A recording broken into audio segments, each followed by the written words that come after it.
ہم آزاد نہیں، ہم اس کے قیدی ہیں. کہتے میں اس بات نے میرے دل کو تسلی دی کہ دیکھو آزاد ملک میں بیٹھ کر ناشکری سے الفاظ مت لیتا. اب اس بات نے میرے دل کو بہلا ہی تھا کہ مشین کے کمرہ سے منہ چڑھانے والی لو میرے ضمیر کو جھنجھوڑنے لگی کہ لکھ تو حق لکھ.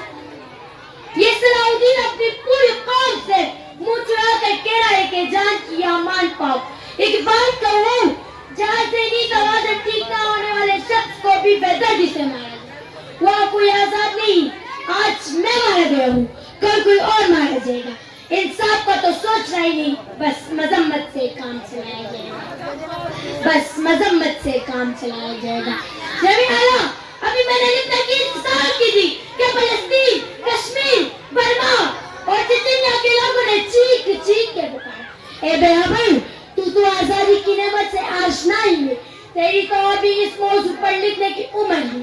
تو آج آزاد ہے، تو آج لکھنے کو آزاد ہے، تو آج پڑھنے کو آزاد ہے، تو آج اسٹیج پہ کھڑے ہو کے تقریر کرنے کو آزاد ہے. میرے گھر کے مرد اپنی عبادت گاہوں میں عبادت کرنے کو آزاد ہے.